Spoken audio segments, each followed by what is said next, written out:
जो ये नया उत्तराधिकार कानून है, यानी जो उत्तराधिकार कानून है, उसके तहत अगर बात करें कि एक व्यक्ति के पास अगर कोई संपत्ति है तो उस व्यक्ति का उत्तराधिकारी कौन होगा। पहले कौन होता था, अब कौन होगा। नया नियम जो है वो क्या कहता है, आप अगर कानूनी अधिकार लेना चाहते हैं तो आपको मिलेगा या नहीं मिलेगा।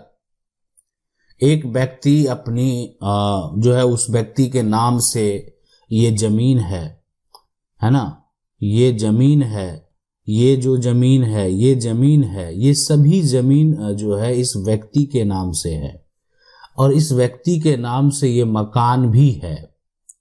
तो अब अगर उत्तराधिकार कानून की बात करें तो इसमें किसका किसका अधिकार होगा।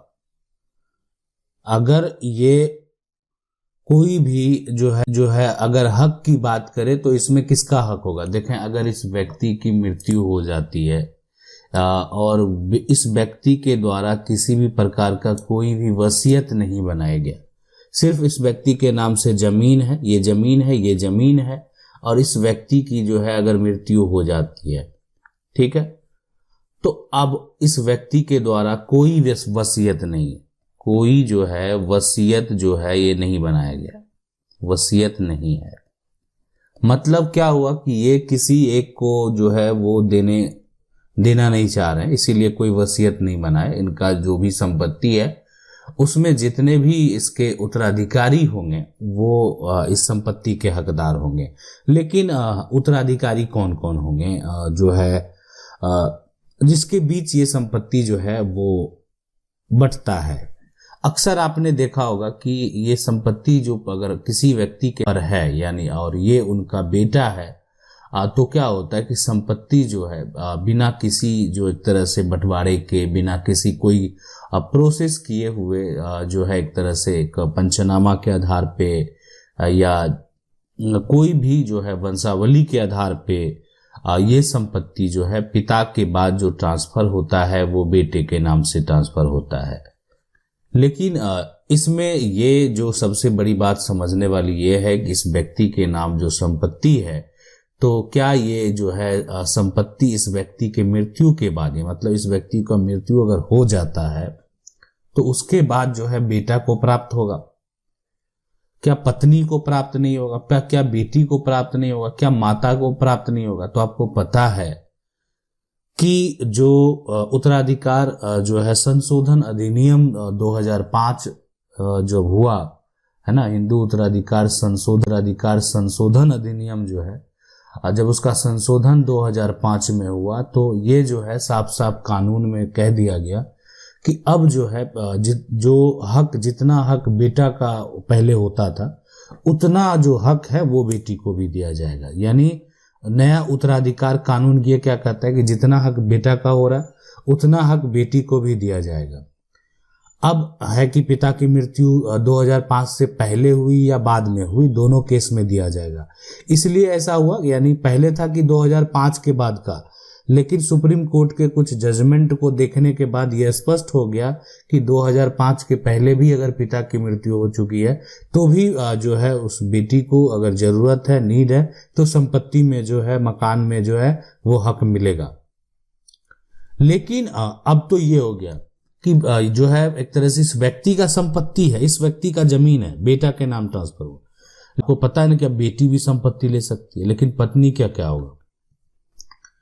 देखें यहां पर जो ये व्यक्ति है, इस व्यक्ति के नाम जो संपत्ति है, ठीक है, ये व्यक्ति के नाम जो संपत्ति है उसका पूरी संपत्ति का हक जो है इस पत्नी को नहीं होगा।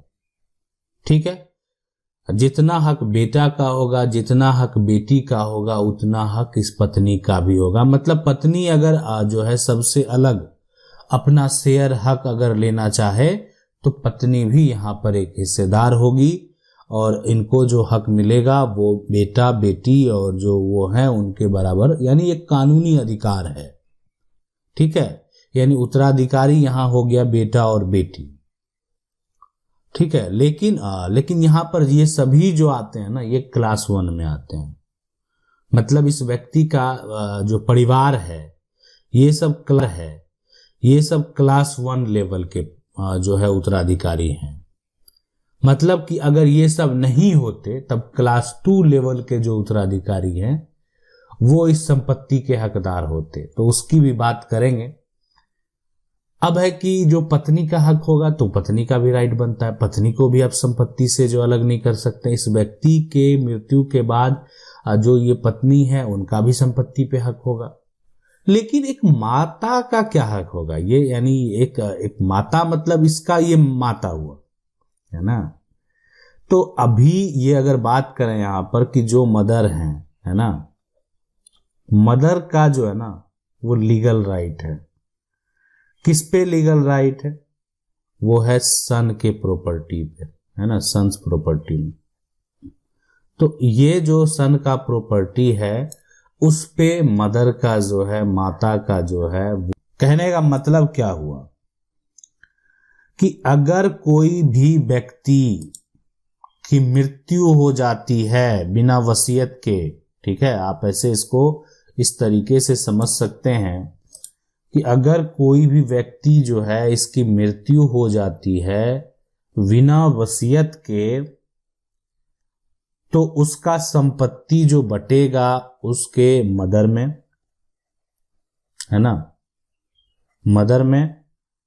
अब यहां पर और ये संपत्ति जो बटेगा उसके वाइफ में, वो संपत्ति जो बटेगा उसके जो है यानी चिल्ड्रन में।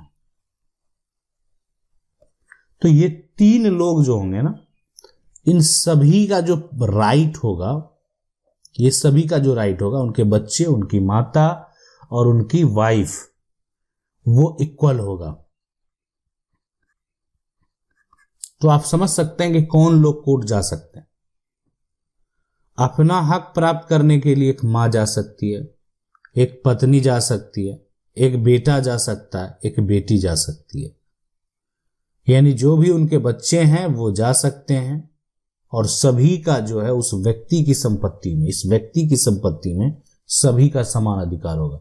मतलब उसको घर से भी बेघर नहीं किया जा सकता, घर में सभी को हक मिलेगा, है ना। किसी को अगर आप ये सोचेंगे कि घर से बेघर कर देंगे तो वो संभव नहीं है, ना उनकी पत्नी को, ना उनकी माता को, ना उनकी बेटी को, ठीक है। और जो उनका जमीन है, तो जमीन जितना भी है वो सबका इक्वल राइट है, बराबर हक में ये संपत्ति जो है वो डिवाइड होगा। तो ये है जो है उत्तराधिकार यानी हिंदू उत्तराधिकार अधिनियम। अब सवाल क्या उठता है? सवाल ये उठता है कि अगर मान लेते हैं कि ये तो माता है, लेकिन पिता जो है इस आदमी के, ये जो व्यक्ति है ना, इसका जो पिता होगा, इसका क्या अधिकार बनता है? ये आपके मन में सवाल होता होगा। ठीक है, माता का तो अधिकार है,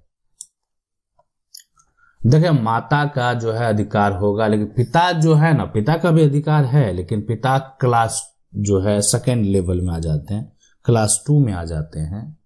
मतलब एक व्यक्ति का ना माँ है, ना बेटा है, ना पत्नी है, ना बेटी है, तो उस व्यक्ति के नाम अगर कोई संपत्ति है तो उसके ये सभी लोग ना रहने के बाद उस संपत्ति के हकदार उनके पिता होते हैं। पहला जो एक तरह से जो उत्तराधिकारी होते हैं वो पिता होते हैं।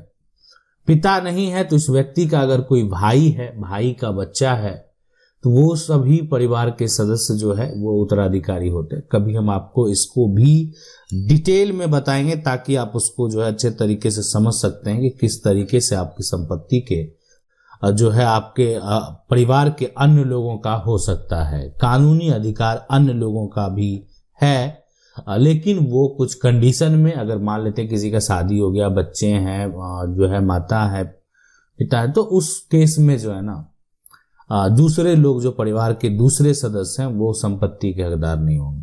ठीक है, तो ये नियम है, ये कानून है।